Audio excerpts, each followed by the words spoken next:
Turma, somos acadêmicos do 6º período de Letras e iremos apresentar um seminário da disciplina Linguística Aplicada. E os componentes são Lisandra Moraes, Ranielma da Conceição, Matheus Brito, Daniele Freitas e Jéssica Silva. Ficamos com a unidade C, Teorias Linguísticas e Ensino de Língua Portuguesa na Escola, a língua como objeto social. Este é o nosso sumário. Ancoragem teórica da ação pedagógica. Considerações iniciais. Esta unidade veicula a ancoragem teórica epistemológica de nossa proposta de ensino e aprendizagem de língua materna em uma perspectiva de uso social, concebendo esse mesmo ensino sob uma dimensão socio-interacional. O foco são fundamentos de 2 eixos teóricos e seus desdobramentos, que sustentam nossos discursos, teorizações sobre gêneros do discurso. Com base no pensamento do Círculo de Mikhail Bakhtin e pesquisadores contemporâneos afiliados a essa perspectiva teórica e teorizações sobre o fenômeno do letramento, como podemos observar, a abordagem que propomos para o ensino e a aprendizagem da língua materna está ancorada em uma perspectiva teórica que concebe a língua como objeto social. Agora irei passar para fundamentos do pensamento bakhtiniano, uma epistemologia ancorando a busca de uma mudança no ensino de língua portuguesa. Embora a produção intelectual do Círculo de Bakhtin tenha ocorrido entre 1919 e 1974, sua divulgação no Ocidente começa a partir da metade da década de 1960 e no Brasil passa a ser estudada de modo mais intenso a partir de 1980. Vale lembrar que nos apropriamos da própria linguagem. A relação constitutiva com a situação social. Os enunciados não são produzidos no abstrato, mas em situações sociais de interação. Digamos que essa situação de interação meio que imediata no meio social mais amplo, digamos que as esferas sociais serão feitas em escola, na religião, científica, no meio social. E os participantes da interação são elementos constitutivos da interação. Eles moldam os enunciados. A relação constitutiva com a ideologia. Considerando, de forma geral, as ideologias como modos socialmente construídos de ver e perceber, interpretar e valopar o mundo, esta não tem existência fora de uma linguagem, e a linguagem, por sua vez, é marcada pelos valores ideológicos. Disso discorre que a linguagem ela não é neutra, ela é mais marcada, por isso não tem enunciados neutros. Todo enunciado é ideológico, ou seja, ele prefere dentro de uma esfera socio-ideológica, seja uma esfera de vida cotidiana ou uma esfera de vida mais especializada ou formalizada, como escola ou religião ou a ciência. Ela expressa uma posição avaliativa. Olá, irei dar continuação com o tópico 10, o conceito de gêneros do discurso, desdobramentos teóricos e implicações pedagógicas. Para abordar a noção de gêneros, cumpre-nos relacioná-la com outro conceito-chave da teoria bakhtiniana, ainda não apresentado, e com o qual o gênero mantém uma relação constitutiva, a noção de enunciado. Dedicaremos as 2 sessões seguintes à apresentação desses 2 conceitos. Então, como fala o texto, iremos abordar mais à frente os conceitos segundo Bakhtin, né? Então, De início, vamos saber o que é o gênero do discurso, né? O conceito de gênero do discurso. Gênero do discurso são todas as formas de comunicação da sociedade, toda forma que eu comunico com alguém, que um órgão comunica ao outro. Aquela interação com a sociedade é um gênero do discurso. Exemplo, o jornal comunica algo, é, receita comunica algo a alguém, bate-papo, os emojis nas mensagens que usamos, os livros, a língua de sinais, Libras, um piscar de olhos comunica algo. Toda forma de comunicação na sociedade é um gênero do discurso. O texto, na sua condição de texto enunciado, unidade da interação humana. Para Bakhtin, qualquer enunciado considerado isoladamente é, claro, individual, mas cada esfera de utilização da língua elabora seus tipos relativamente estáveis de enunciados, sendo isso que denominamos gênero do discurso. É como a Jéssica já falou anteriormente, né? Os enunciados, eles não são produzidos no abstrato, né? Mas em situações sociais de interação, ou seja, eles não andam só. Eles têm que ter uma interação para ocorrer o gênero do discurso, que chamamos de enunciado, né? O discurso em si. Então, no momento que você vai discutir com uma pessoa, você não vai estar só. Você vai estar com uma pessoa, você vai estar interagindo com alguém. É nesse sentido que eu quero dizer, pois é elas a interação que determina o enunciado, pois é nas esferas como na escola, na escola, na religião, na igreja, né? Em um órgão científico, tudo que envolve a esfera, você está interagindo de alguma forma com o gênero do discurso, né? E é dessa forma que eles moldam o enunciado. Segundo o autor, na análise científica, pode-se ir tanto para o primeiro quanto para o segundo polo do texto. Na primeira orientação, pode-se ir para a análise da língua do autor, de uma época da língua nacional ou ainda para a potência língua das línguas. Abordagem de estruturalismo, né? Na segunda orientação, pode-se ir para a análise do enunciado, das relações dialógicas, dos gêneros do discurso, etc. Rodrigues, 2001, sintetiza essa perspectiva do autor a partir de uma representação gráfica que apresentaremos a seguir. Como vocês podem ver aí nessa representação, temos o polo 1 acima e o polo 2 embaixo. No polo 1 temos o texto como estrutura, que é a língua. E no polo 2 o texto como enunciado, que vem a ser o discurso. O que é então, de fato, o texto como estrutura? Quando falamos estrutura, estamos dizendo a forma, a organização que o texto ele é posto. Um exemplo disso é o texto dissertativo, a redação. Quando vamos escrever uma redação, nós vamos primeiro o quê? Estruturar o nosso texto, organizar, seja na introdução, em primeiro lugar, depois no desenvolvimento e por fim na conclusão. Então, estamos utilizando o texto como estrutura, estamos organizando adequadamente. E abaixo, texto como enunciado. O que é o enunciado? É toda forma de diálogo, como diz o lado.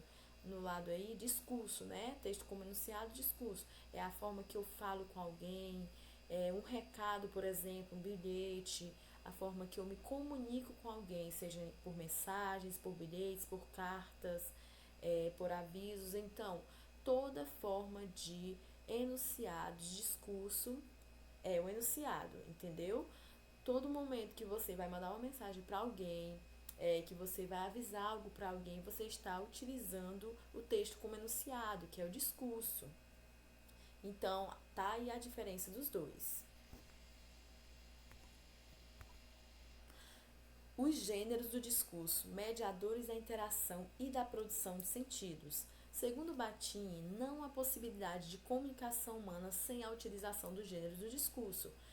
Como eu já falei anteriormente, não tem como a gente produzir um discurso, né, sem a utilização do gênero do discurso. Não tem como a gente conversar com a pessoa sem utilizar o gênero. No momento que eu estou falando com alguém, eu já estou utilizando o gênero. No momento que eu dou um oi, no momento que eu falo qualquer coisa, eu estou utilizando esse gênero. Qualquer palavra que é dita é um gênero do discurso. Os gêneros de discurso são produtos das diferentes esferas sociais, de produção do conhecimento ou de linguagem. Então, eu vou utilizar o discurso não só na minha casa, não só na escola, não só na igreja, em toda esfera de ambiente social, em todo local que eu for, eu vou utilizar uma linguagem, vou utilizar o meu discurso. Por exemplo, a forma que eu falo com a minha mãe não é a forma que eu falo com o professor, com o médico, porque é mais formal, em casa é mais coloquial, já no ambiente de trabalho é diferente. Então, eu vou saber utilizar o meu discurso em cada esfera social. Como podemos ver aí ao lado nesse gráfico, a sociedade e suas práticas de linguagens distribuídas nas esferas.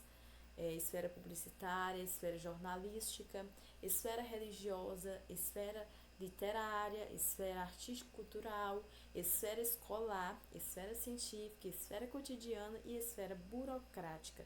Então, todas essas esferas que vocês estão vendo aí, a gente vai conversar, vai falar de alguma forma diferente. Não é do jeito que eu falo em casa, eu vou falar nesses ambientes. Em um ambiente mais formal, quando eu vou me formar em uma oração, eu vou utilizar um discurso diferente. Então, essa é a diferença do gênero do discurso nas diferentes esferas sociais. Olá, pessoal! Irei trabalhar o tema Implicações Pedagógicas dos Gêneros na aula de língua portuguesa. Nesta sessão, buscaremos iniciar a discussão do lugar e o papel que os gêneros do discurso, na perspectiva que ela atribui o círculo, podem desempenhar no ensino e aprendizagem da linguagem de natureza operacional e reflexivo, comprometido com os usos sociais da língua. Se concordarmos com a posição do círculo de Bakhtin de que os usos da linguagem se materializam em enunciados, construídos em determinado gênero do discurso, que aprendemos conjuntamente as formas da língua e os gêneros por meio de nossa inserção em interações sociais, mediadas por esses mesmos gêneros. Então, pessoal, nesta sessão nós iremos abordar como os gêneros eles podem desempenhar um papel importantíssimo no ensino e aprendizagem da língua, da escrita, como os professores que trabalham diretamente com a língua portuguesa podem desempenhar um papel fundamental na perspectiva dos gêneros, como esses professores irão repassar tal conhecimento para os alunos de forma operacional e como os alunos, consequentemente, irão pegar para si essa informação como importante de forma reflexiva. Bem, falar de gêneros e não falar de Mikhail Bakhtin não é a mesma coisa. Para quem não sabe, ele é considerado o pai do gênero do discurso. Então, nesta sessão, ele terá um papel fundamental nas implicações pedagógicas, nessas implicações pedagógicas de língua portuguesa. Porque Mikhail Bakhtin, ele vem nos dizer que os gêneros eles se materializam em enunciados, que os gêneros eles são práticas sociocomunicativas. E até no livro Ler e Compreender os Sentidos do Texto, mais especificamente no capítulo 5, ele tem uma grande participação, porque o tema é gêneros textuais. Eu até peguei uma citação dele do livro para a gente comprovar o que ele estava dizendo, que os gêneros eles se materializam nos mais variados contextos sociais, né? São práticas de comunicação. Eu vou ler para vocês. Na conversa mais desenvolvida, moldamos nossa fala às formas precisas de gêneros, às vezes padronizados e estereotipados, às vezes mais maleáveis, mais plásticos e mais criativos. Aprendemos a moldar nossa fala às formas dos gêneros, ao ouvir a fala do outro. Então, pessoal, aqui vocês já podem estar comprovando que essas práticas sociais fazem referência ao gênero do discurso, porque é ouvindo a fala do outro que eu posso moldar a minha, nesses variados contextos sociais que os gêneros eles ganham forma, eles se materializam. E Mikhail Bakhtin, ele vem nos dizer que quanto melhor dominamos esses gêneros, melhor empregamos ele nos mais variados contextos sociais, de forma flexível, de forma sutil, porque nós dominamos ele. E no mesmo livro, no livro Ler e Compreender os Sentidos do Texto, a autora Maria Elias Kó, ela vem nos dizer sobre uma competência metagenérica. Essa competência metagenérica faz referência a pessoas que conseguem observar os gêneros, conseguem colocar eles de forma correta, alinhados, conseguem ter uma produção de texto satisfatória, uma leitura boa, uma escrita impecável. Então, essa competência metagenérica ela é um processo de desenvolvimento. Porque vocês podem observar que qualquer enunciado, qualquer texto que vocês forem fazer, para que ele contenha sentido, é necessário que os gêneros eles sejam colocados de forma correta. E tudo o que eu estou falando para vocês, e que Micael também estava falando, é apenas ele estava apenas retomando o que Geraldi já falava na década de 1980 e 1990. É porque Geraldi ele acreditava que os gêneros eles tinham tanto o ponto de chegada quanto o ponto de partida, né? Esse ponto de partida, porque nas práticas de linguagem, através dos gêneros e enunciados, eles se tornavam processos didáticos que tornavam um alto grau de aprendizagem da língua materna. E ponto de chegada, porque o ensino-aprendizagem da língua, eles acreditavam na potencialização do indivíduo, né? Eles acreditavam nos saberes das pessoas. Então, eles potencializavam esse conhecimento. E eles podem ser tanto ponto de chegada quanto ponto de partida. Vejamos bem, porque os gêneros, a língua, ela se materializa nos textos, então eles podem ser tanto ponto de chegada quanto ponto de partida. E Rojo, que é o autor que foi citado no texto, ele ainda salienta dizer que tudo isso são demandas da sociedade, porque querendo ou não, vivemos uma sociedade totalmente globalizada, totalmente com alto grau de informação, com um alto grau da sociedade, da comunicação. Então, isso são demandas da sociedade. A sociedade nos impõe isso. E o papel da escola é de fundamental importância nesse processo de ensino-aprendizagem da língua, tanto da escola como os professores que fazem parte, né? Porque para os alunos dominarem os gêneros secundários, é de suma importância que os professores fazem um bom trabalho, né? Eles desenvolvam um bom trabalho. Esses gêneros secundários é como o predomínio da escrita, porque querendo ou não, a sociedade ela coloca a escrita aqui acima, então nós temos que estar nesse mesmo patamar, porque quando você for desenvolver um texto, quando você for desenvolver um seminário, você for escrever uma carta, até nisso você tem que ter uma escrita impecável. Então é por isso que a escola ela prioriza, né, esses gêneros secundários, que é o predomínio da escrita. E repensando o lugar e o papel do gênero do discurso no ensino das práticas de leitura, escuta, produção textual e análise linguística, Rodrigues salienta que eles podem funcionar como elementos integradores dessas práticas nos processos de elaboração didática. Essa posição não exclui o trabalho com os gêneros primários, se considera que o domínio de alguns deles ainda precisam ser mediados pela escola e para atividades cujo foco se desloca dos processos interacionais para um determinado aspecto da língua, como a apropriação do sistema da escrita, nas fases iniciais de apropriação da escola. Então, pessoal, para vocês observarem melhor, tem essa imagem onde vocês podem observar que o gênero do discurso está no centro, porque querendo ou não, esse gênero do discurso ele está em todas essas demandas sociais, em todas essas demandas verbalmente, socialmente, na produção textuais, na prática da análise linguística. Então ele está em tudo isso. E querendo ou não, para você fazer parte dessa demanda da sociedade, você tem que ter esse senso senso crítico, você tem que saber desenvolver essa competência metagenérica para você saber onde utilizar o gênero do discurso nos mais variados contextos sociais. Olá, eu me chamo Ranielma, vou dar continuidade à unidade C.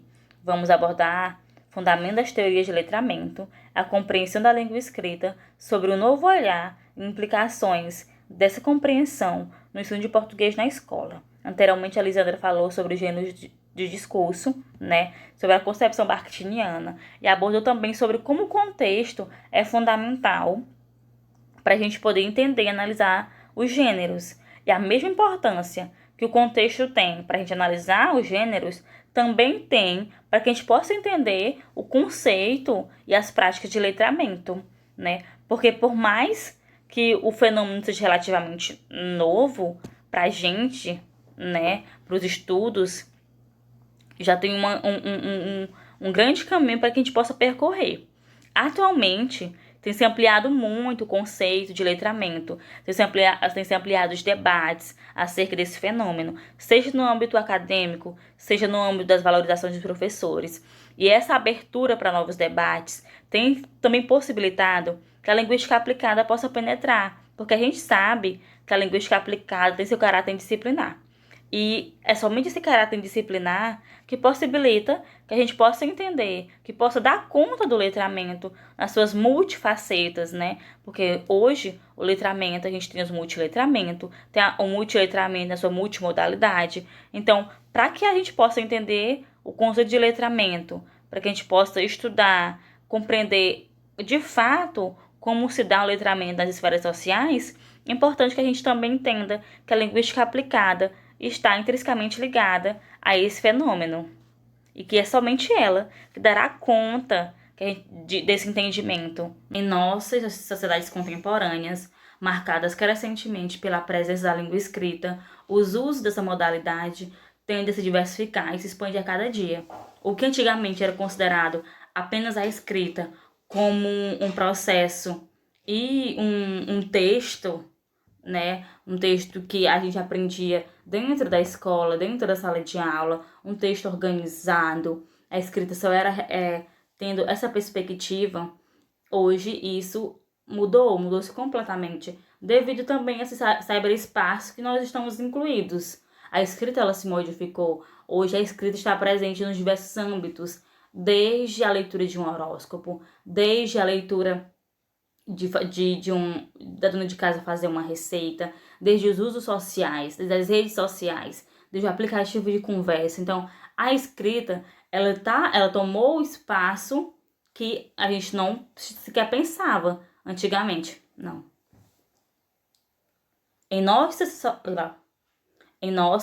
sociedades contemporâneas, marcada crescentemente pela presença da língua escrita, os usos dessa modalidade tendem a se diversificar e se expandir a cada dia. Nessa expansão do uso, era interessante a gente afirmar que o que era considerado escrita, uma boa escrita, um ser letrado que sabia escrever, era aquele texto que, se era entregue nas escolas, era aquele texto organizado. Hoje não, já a escrita ela se expandiu. A escrita está presente desde a leitura de um horóscopo, desde a dona de casa aprender a fazer uma receita, desde as redes sociais que ela utiliza, desde os outdoors nos centros da cidade, desde os grafites pintados no muro. Então a escrita ela se diversificou. Poemas e rimas e raps. A escrita ela se modificou justamente porque o contexto histórico, social e cultural também se modificou. Nós estamos falando de uma multiculturalidade. São culturas diferentes, são contextos diferentes. E a escrita, como sendo uma representação dessa cultura, ela também se modificou. A escola passa a ser apenas um dos redutos em que a língua escrita é especialmente importante. Então, a escola passa apenas um instrumento, apenas uma parte. A escolarização passa a ser apenas uma parte da língua escrita. O processo de escolarização é fundamental, é importantíssimo e sabemos bem disso. Porém, a escola hoje é apenas um dos redutos, um reduto mais privilegiado, um reduto mais rudimentado, para a formação do cidadão, mas apenas um dos redutos. A gente tem a sociedade que, juntamente com a escola, mas que tem uma amplitude maior de escrita, em que o sujeito, o indivíduo, num grupo social, se organiza. Significados do letramento na sociedade contemporânea. Vamos abordar 2 livros que foram divisores de água a respeito do fenômeno, que é o livro de Angela Kleimer, Os Significados do Letramento, publicado pelo Mundo das Letras, pela editora, em 1995. E o livro de Magda Soares, Letramento, um tema de 3 gêneros, publicado em 1998 pela editora Autêntica. Anteriormente, já foi abordado o termo letramento pela autora Mary Cato, no seu livro No Mundo da Escrita, uma perspectiva psicolinguística. No entanto, a publicação em 1986, 9 anos depois, Angela Kleimer, ela sofistica o termo letramento, levando em conta os contextos sociais, levando em conta que o sujeito letrado é aquele que sabe usar a língua escrita no seu contexto real, no contexto real de uso. Angela Kleimer, ela deu uma sofisticada no conceito de Mary Cato em todos os seus estudos e divergiu também do conceito de alfabetização, porque até então batia-se muito na tecla de um Brasil alfabetizado, de um Brasil enradicado no alfabetismo, e o termo letramento não existia, Foi-se começando a usar o termo letramento, a entender que o indivíduo necessariamente ele precisa ser alfabetizado, claro, mas ele alfabetizado, ele precisa ser letrado, ele precisa compreender o texto que ele escreve, o texto que ele lê, ele precisa compreender a escrita que ele exerce e entender essa escrita e exercer essa escrita no uso prático da língua. Já Magda Soares se difere de Angela Kleimer tanto na organização do livro, porque Magda Soares tem toda uma preocupação em relação a organizar o conceito de alfabetização, o conceito de letramento, tanto nos verbetes da época anteriormente como atualmente. Tem toda uma preocupação no lugar do analfabeto em uma sociedade contemporânea que está constantemente ligada à escrita, e fala que esse analfabeto, mesmo sem saber ler nem escrever, ele é letrado pelo simples fato de estar utilizando a língua escrita na sua prática, no seu cotidiano, mesmo sem saber utilizar, mesmo sem entender os códigos gráficos. Ele está constantemente ligado a essa escrita. Outra concepção importante sobre Magda Soares é que ela também reflete sobre a avaliação, como se mede, como se avalia um letramento. A partir do pressuposto que há 50 anos atrás, o conceito de letramento era outro, era aquele indivíduo capaz de ler e escrever, capaz de saber utilizar uma pontuação, capaz de escrever o próprio nome. Então, o contexto ele se modificou. Hoje, o ser letrado ele não é esse indivíduo, O ser letrado é aquela pessoa que usa a língua escrita nos seus diversos contextos sociais, que sabe utilizar essa língua escrita no seu uso. Então, como se mede, como se avalia? E ela vai refletir que essa avaliação é feita dentro de um aspecto social e histórico. Mas quando nós falamos de um letramento organizado através da escola, um letramento escolarizado, com representação escolar, dentro dos âmbitos onde a escola se faz presente, nós estamos falando de modelos de letramento, de organização. E esse modelo de letramento, como Kleimer falou, Stream, eles são 2 modelos, o modelo autônomo e o modelo ideológico. O modelo autônomo, ele é representativo da escola com viés tradicional, já é um modelo que está presente nas nossas escolas, no ensino. Isso também vem se diversificando, vem se moldando, mas que ainda está presente, está enraizado. Uma característica primordial é que ele dicotomiza oralidade e escrita. Nós sabemos que são práticas distintas, mas que se encontram, mas desse viés autônomo, ele privilegia a escrita como um processo de sucessão de privilégio para o indivíduo, que o indivíduo que sabe escrever bem e sabe escrever organizadamente, ele vai futuramente se organizar dentro de uma sociedade, vai ter um poder aquisitivo melhor, vai ter um poder científico melhor. Nessa prática, ele também, quando ele fala isso, o letramento é relacionado ao progresso, e mobilidade social. Então, ele vê como a escrita como um objeto que vai mudar a estrutura social. A gente também analisa dessa forma, só que a gente entende também como prática, tanto escrita como leitura, sendo fundamental. O modelo autônomo tem a agravante de atribuir o fracasso e a responsabilidade por esse fracasso ao indivíduo que pertence ao grande grupo de pobres e dos marginalizados nas sociedades tecnológicas. Então, ao ele entender que o indivíduo, e é importante a gente falar sobre isso, que o indivíduo que não se organiza, que o indivíduo que não entende e não sabe organizar a escrita, que em algum momento não se identificou com essa prática da escrita, ele está marginalizado. E aí, quando a gente fala sobre isso, o Cleiman já vai falar que isso é um agravante, porque a gente atribui o fracasso de uma responsabilidade ao indivíduo. E aí a gente não atribui esse fracasso a como esse indivíduo aprendeu, a maneira de aprendizado, mas sim pela incapacidade dele não ter aprendido. E a gente pode marginalizar muito mais ainda as classes sociais que já estão marginalizadas, que já são marginalizadas constantemente. E aí nós temos outro modelo, que é o modelo ideológico. Streit vai conceber isso como um fenômeno de letramento, como prática social, transcendendo a visão de produto técnico e neutro, concepções em que o contexto é especialmente importante na forma como os indivíduos lidam com a escrita. Então, aqui, muito diferente do termo do modelo autônomo, aqui nós vamos perceber que o contexto é necessário para que ele possa entender a escrita, para que ele possa familiarizar com a escrita. Não é dizendo que o outro modelo ele tem que ser excludente, não. Os modelos eles podem ser trabalhados juntos, não é um melhor do que o outro, mas... E nem dizendo que o autônomo não é ideológico, porque toda concepção ela carrega em si ideologias.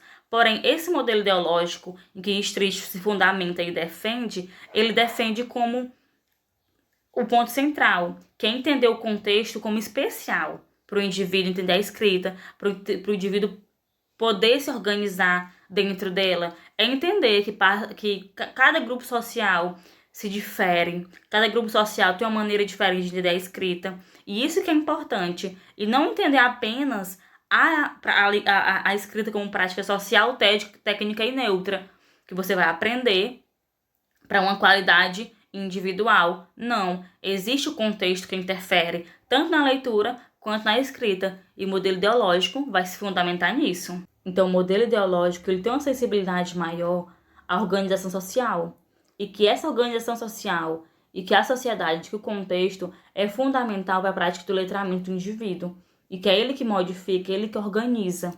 Para a gente poder entender primeiro o letramento, como ele se organiza, é necessário que a gente entenda esses eventos e essa prática ela está construída. Então, o que são eventos? São qualquer ação e qualquer ocasião e que o texto escrito faça parte da natureza das interações dos participantes e seus processos interpretativos. Então, eventos é a descrição dos símbolos. São atividades em que o letramento desempenha um papel fundamental. É o ato de você ler um texto para uma criança, é o ato de você ler teu horóscopo, é o ato de você ler uma receita. Então, todo esse sistema de signos e de símbolos que você interprete, você está realizando um evento. Isso é o evento. Já a prática é um conceito mais amplo. O conceito de prática de letramento se refere ao modo como são construídos esse significado, esses eventos, no contexto cultural e social, em que a leitura desempenha um papel fundamental. Como eu já abordei também no início, quando eu falei que a mesma importância que o contexto vai ter para os gêneros de discurso, também vai ter para o letramento, porque a partir desse contexto que a gente pode organizar e tentar entender as práticas que o indivíduo está inserido. Essa tentativa de entender é limitada, porque não tem como a gente entender e estudar as práticas, porque as práticas elas são individuais de cada grupo, né? Então, as práticas, elas se referem realmente como são construídos os significados nesse contexto.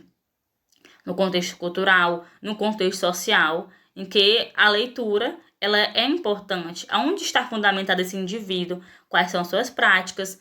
Quais são a sua realidade? Então, eventos e práticas são importantes e são temas unidos.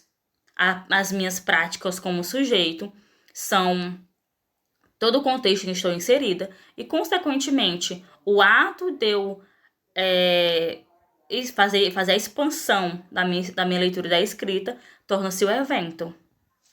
Você pode fotografar eventos de letramento, mas não pode fotografar práticas de letramento. Então, isso é um pensamento de Stirling que vai também de acordo, em consonância com o que Hamilton, em sua metáfora do iceberg, também vai abordar. Ele fala que a parte visível do iceberg, a gente pode falar de eventos, são a parte que a outra pessoa pode ver, pode analisar a leitura de um texto, o sujeito realizar a leitura de um horóscopo, fazer um escrito, alguma coisa mensurável, pode ser fotografado pelos olhos. Agora, o seu alicerce e a sua base não pode ser fotografado, que são as suas práticas. As suas práticas nessa metáfora vai ser o iceberg, a ponta do seu iceberg, a sua base do iceberg, um iceberg mais profundo.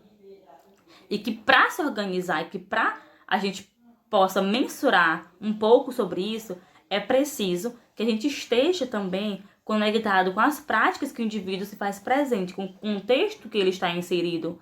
Então, os grupos que fazem parte desse contexto podem mensurar, outras pessoas não. Por quê? Porque a prática é muito subjetiva, vai de cada indivíduo e cada grupo em que está inserido. A prática que ele faz para que posteriormente possa se materializar no evento, isso só se organiza e quem pode estudar são um sujeito que está nessa mesma prática. Agora, pessoal, irei trabalhar o tema um fecho, implicações pedagógicas em se tratando de aula de língua portuguesa. Ao longo de nossas reflexões sobre o fenômeno do letramento, pontuamos implicações pedagógicas que emanam dessa discussão.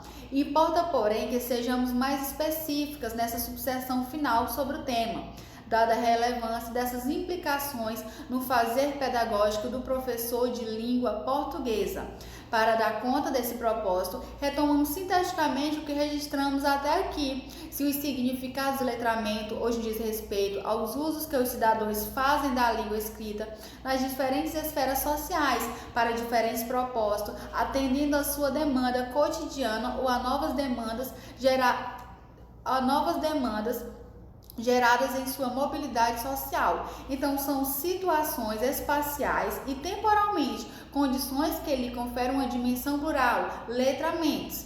Então, gente, nesse tema agora, vamos dar um desfecho sobre essas implicações pedagógicas. Vamos dar um pequeno resumo do que já foi dito até aqui.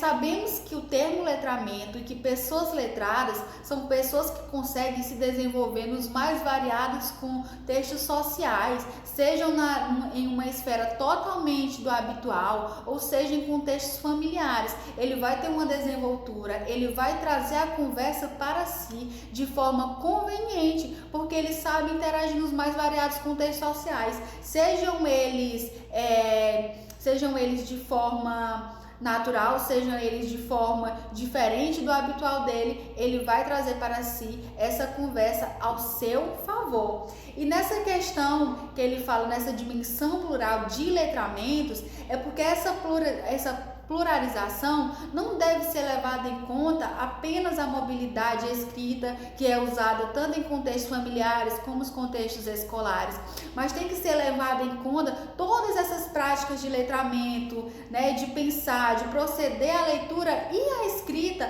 dentro dos contextos culturais, ou seja, tem que trazer elas têm que emanar juntas, elas têm que fazer essa junção das duas, não deve levar em consideração apenas uma ou apenas outra, não, elas têm que trabalhar em conjunto.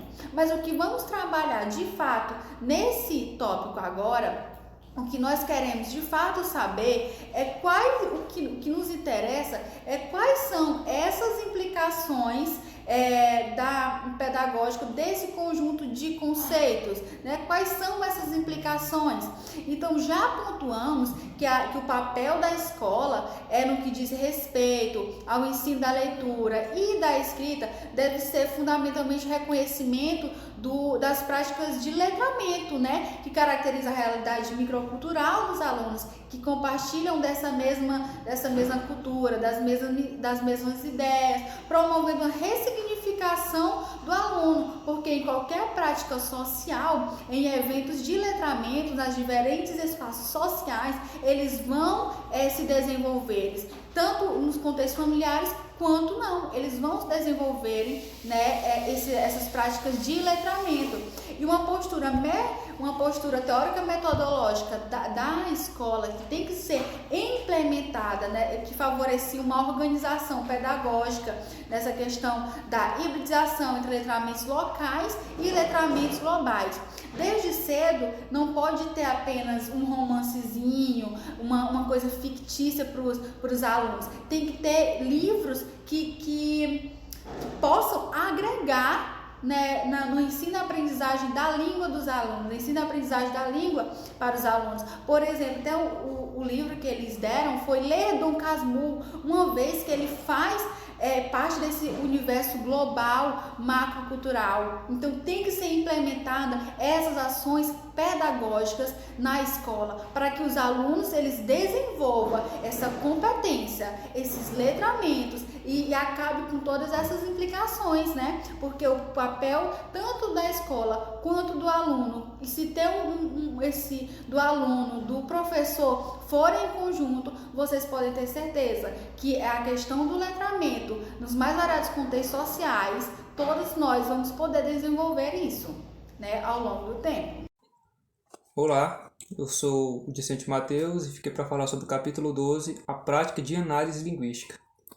A prática de análise linguística é uma proposta para o ensino da língua portuguesa, traga por Giraldi, que fala sobre o uso e a reflexão da língua portuguesa. Segundo o autor, a proposta que é assumida se articula nas práticas de leitura, escuta e produção textual, uma vez que a linguagem materializa-se em textos e enunciados. Giraldi defende que a análise linguística é uma ótima ferramenta para o uso reflexivo da língua portuguesa, uma vez que vai dar ao próprio aluno uma maior intimidade com a língua portuguesa e desenvolver uma autonomia de pensamento melhor, para se exprimir melhor, tanto no seu âmbito social, na sua linguagem, como no texto escrito, que segundo o próprio autor, Giraldi, a língua não só fala sobre o mundo, mas falamos sobre como falamos. Ou seja, tem esse entrelaçamento da produção de um texto com a linguagem no âmbito social, uma vez que a linguagem fala sobre a própria linguagem. No caso, a metalinguística que eu vou falar, é um processo é uma ferramenta, faz parte da ferramenta de análise linguística, em que um texto reflete sobre o próprio texto ou ele corrige e explica o próprio texto, uma sequenciação textual, por exemplo. Já para Francine, a criança não depende apenas de um aprendizado externo baseado em normas e regras, mas depende, sobretudo, de uma atividade linguística diversificada, que eles deem acesso a formas diferenciadas de operar sobre ele. Ou seja, Francine está defendendo aqui que não só é dependente a criança de análises gramaticais, normas textuais para o desenvolvimento de uma melhor competência linguística, mas também de formas diferenciadas de se exprimir melhor sobre a língua, de refletir melhor e, consequentemente, criar uma nova competência de produzir textos na escrita, na leitura, como também na sua oralidade, no seu uso social. Para Francine, a perspectiva de trabalho com gramática na escola de Giraldi, de forma analítica, baseia-se em uma das características da linguagem, a sua reflexibilidade. Para compreender melhor, Frank faz essa diferenciação entre essa atividade que tem dimensões reflexivas, mas com níveis de finalidade distintas. Essas atividades linguísticas, como eu expliquei antes, tem a análise metalinguística, que são uma linguagem explica sobre si mesma, ela autoexplica uma teoria, ela explica ela discorre sobre si mesma em um determinado texto. A análise linguística, que cuida da estruturação gramatical do texto, das normas, etc. E a análise epilinguística, que cuida de uma segmentação de sentido do enunciado. Tanto no contexto social como no contexto escrito, essas três análises linguísticas se formam trazendo ferramentas para uma maior reflexão. Mas, segundo Giraldi, a análise epilinguística e a metalinguística são mais semelhantes entre si, embora tenham o seu foco diferenciado. Por exemplo, a análise epilinguística é uma correção de uma língua, pode ser tanto oral como escrita, ela pode corrigir e refazer o sentido da língua. No caso da metalinguística, o foco dela é em auto-explicar, é se auto-refazer. E já o capítulo 13, a elaboração didática, um olhar praxeológico. A ancoragem teórico-epidemiológica, estudada até aqui nesse capítulo, aborda uma teoria de língua como objeto social, que, muito embora teve sua fundamentação em teorias de linguagem, não tiveram como objetivo a didatização. Então, a teoria originária que foi abordada na nossa unidade, muito embora ela tenha como foco a criação de várias outras teorias, como, por exemplo, o Círculo de Bakhtin foi criada baseada na psicologia da linguagem, e a de Vygotsky, com foco em psicologia, e o letramento em um campo antropológico. Ou seja, o fundamento dessa teoria, narrada nesse capítulo, não teve como foco a didatização, o ensino em si, a escolarização. Ela teve focos diferenciados. Mas, muito embora, ela é muito recorrida por profissionais da educação, que precisam de um conhecimento teórico para aplicar métodos e mediar um processo didático melhor. Mesmo sem ser uma teoria voltada para a escolarização, ela é muito recorrente para os professores, que precisam desenvolver uma melhor competência de ensino, mediar novos métodos de ensino, que se faz imprescindível para o uso do professor. Muito embora alguns alunos, dependendo da escola ou da época, não necessitem de tal teoria, para o professor é essencial. E como considerações finais, ela só acentua o que eu já expliquei no 13º capítulo, que defendemos o papel central do professor como rumos de seu fazer, para que entendemos a essencial apropriação do conhecimento científico aqui recortado. Mas, reiterando o que já registramos em unidades anteriores, a lógica da ciência não é lógica da disciplina, e a escola não é o espaço para fazer científico, mas para o ensino e aprendizagem de conhecimentos objetificados, historicamente construídos pela humanidade, tanto quanto para o desenvolvimento de habilidades, para os diferentes usos da linguagem, no caso da disciplina de língua portuguesa. Essas são as nossas referências e eu agradeço a atenção.